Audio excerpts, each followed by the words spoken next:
I've been in the streets with people who say, whether it was a Democrat or Republican in office, that their lived experiences haven't changed. And to me, as a journalist, that's what we need to continue to dig through. BusinessJournalDaily.com 3 Minutes With is brought to you by Farmers National Bank. Save, borrow, and invest with Farmers. Take heart knowing you're helping create a strong community. Mind your money at Farmers. Talk directly to local decision makers about your loans, investments, and insurance. Farmers. Fiercely local, fiercely loyal. I wrote a story about a man who was struggling to survive, and an interesting program as we talk about health and mental health and the connections. His name was Jamal Brown, and he was 30 years old, and he was having back-to-back strokes all the time, getting very sick. His face drooped, his arms didn't work, his legs were numb. He was living in Camden, New Jersey. As he lay in the hospital for the third time having a stroke, Camden Coalition of Healthcare Providers came to his bedside and tried something else. They said, clearly we're continuing to give you medical help, but we're gonna now give you a housing voucher. What do you think happened? His strokes stopped. Within months, Brown, who had literally been bouncing between shelters, who had a one-bedroom apartment in who now had a one-bedroom apartment in Somerville, 10 miles from where his father first introduced him, unfortunately, to crack cocaine. He got that one-bedroom apartment, and he literally had not been back to the emergency room for months and months and months. As a political reporter, I have to and do report across political parties and across political lines. But I tell you these stories because to me, I'm still that same girl who got into journalism to explain to people and to show people that we're all trying to get an equal shot at this American dream, but it's just not working out. So the ability to make a living, to live indoors, it's literally life-changing and life-affirming for someone like him.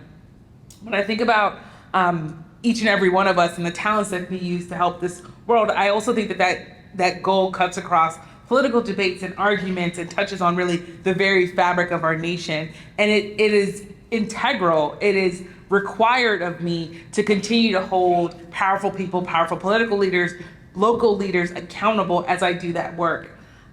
During the election, I interviewed dozens and dozens of people. No doubt, we know that America has deep political divisions.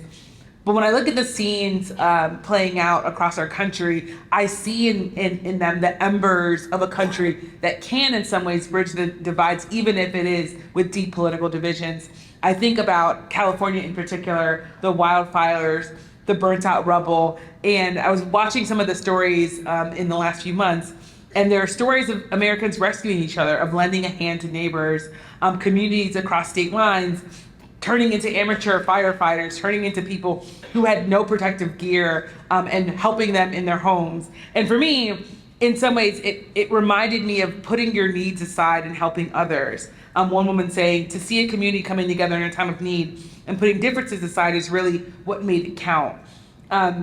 In my reporting, in all of the things that I've done, I've also, of course, covered Ferguson, Missouri. Not sure how many of you saw my reporting there, but in Ferguson, what I learned there, and what I continued, in some ways, what I continue to stick with is this idea that sometimes when you talk to community members, as you're waiting for the official documents and the official word, people will tell you what the story is, right? So part of what I find to be my calling is talking to people, and the streets told me very quickly that the Ferguson police were treating people unfairly. And it took a long time for us to finally get sort of the national report that said what people had been saying all along, that police were stopping African Americans at higher rates, that police are using dogs on African Americans at higher rates. So to me, part of the responsibility of journalism, part of sort of covering and having been inspired by Emmett Till's death, is this idea that we have to continue to dig and continue to be on the ground with people as all of these things are happening.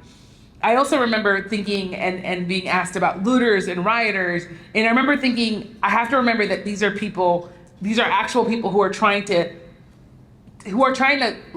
leave behind their invisible chains in some ways, trying to leave behind a community that did not treat them well, and a community that needed to be documented, needed to be there, needed to have people in the streets. And in some ways, it also reminded me as a journalist, I can't fall in love with one side or the other. I can't go to a place thinking the Democrats have all the answers or Republicans have all the answers.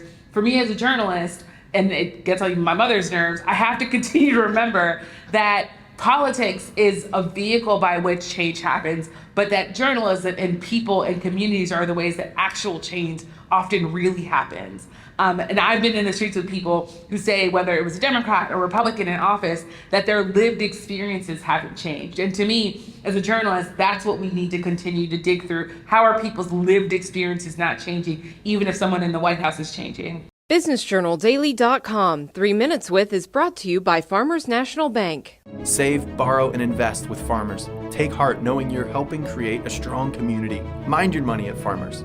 Talk directly to local decision makers about your loans, investments, and insurance. Farmers. Fiercely local, fiercely loyal.